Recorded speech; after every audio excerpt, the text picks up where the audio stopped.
Et pourquoi pas, entre tout ça, lire un petit roman aussi avec une accroche Carolo, une accroche locale, Les Trappistines de l'Abbaye d'Aulne. C'est le dernier sujet de cette émission avec toi, Étienne. Et c'est Clara qui a fait le sujet, mais on en parle donc avec toi. C'est le nouveau roman de François-Xavier Heinen. C'est vrai qu'il y a beaucoup de tomes des enquêtes de l'inspecteur Huquet, et ça, c'est le tout dernier. Oui, parce que figurez-vous qu'il y a eu un meurtre à Marchais-nos-Ponts. Jusque-là, vous allez me dire...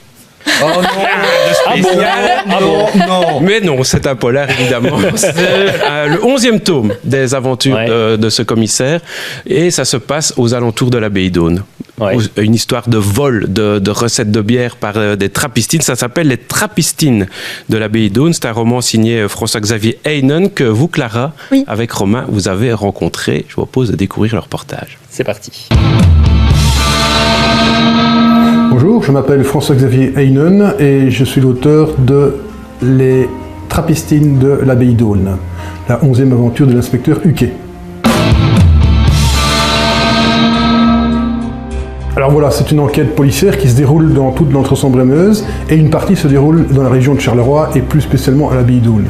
Alors l'intrigue elle-même, c'est une histoire, bon je ne vais pas tout révéler évidemment, mais on retrouve un cadavre, le cœur arraché à Marchais-nos-Ponts, c'est affreux, et un inspecteur Huquet, qui est celui que je rédige depuis maintenant 10 aventures, c'est sa 11e aventure, il mène l'enquête et il va avoir des soupçons. Évidemment il y a plusieurs possibilités. Le garçon était un peu volage, il était brasseur et il avait une recette très particulière qui pourrait susciter des convoitises, et en même temps, c'est pour ça que c'est ce qui donne le titre à l'ouvrage, il y a des trappistines qui se sont installées à l'abbaye d'Aulne, qui ont complètement reconstruit l'abbaye d'Aulne et qui brassent une bière qui, justement comme par hasard, a la même formule que celle du brasseur décédé. Évidemment, il y a des personnages récurrents, notamment l'inspecteur Huquet lui-même, il y a un reporter qui s'appelle Xavier Jacot, alias Jacques X.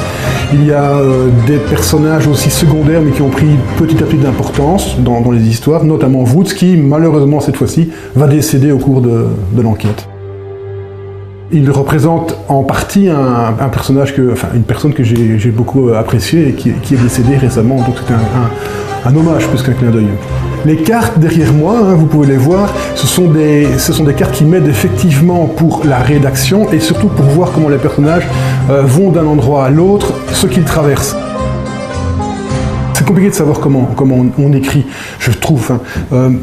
Les idées viennent en lisant...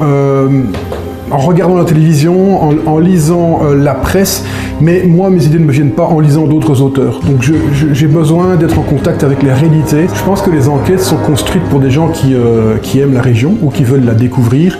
Ce sont des enquêtes policières qui, pour moi, correspondent plutôt à des enquêtes, je vais dire, de l'ancien temps. C'est-à-dire qu'il n'y a pas de diffusion de sang. Bon, évidemment, il faut bien qu'il y ait un mort de temps en temps. Ça me plaît d'écrire. J'écris parce que ça me fait du bien. Quand j'écris un Huquet, c'est un petit peu comme quand je lisais un Bob Moran quand j'étais petit. Voilà, j'ai les mêmes sensations. Voilà, tout nouveau roman donc à découvrir. Il a voyagé déjà un peu ici sur la table. Alors Clara, voilà, ça, on le disait, c'est déjà le 11e, c'est ça? Oui, c'est ça, c'est la 11e enquête finalement de l'inspecteur Huquet. Voilà. Il va faire une petite pause. Et qui va faire une petite pause puisque il y aura plusieurs projets différents par la suite pour l'auteur. Oui, en effet, là il avait déjà écrit 1 ou 2 romans, il me semble, sur les hommes politiques, ou alors qu'est-ce qui se passe lors d'un conseil communal, et là en période électorale, en année électorale, il va faire tout un livre aussi sur les élections, comment ça se passe, qu'est-ce qui est dit, qu'est-ce qui est faux, etc. Toujours sous forme un petit peu d'enquête, évidemment. Voilà. Fabienne, le roman, c'est un type de lecture qui vous plaît? Les romans policiers, je suis restée un peu calée sur les grands classiques. Oui, Agatha Christie. C'est pas si récent justement, mais Fred Vargas mais j'aime beaucoup, mais voilà, j'en lis de temps en temps. C'est vraiment la lecture vacances pour moi.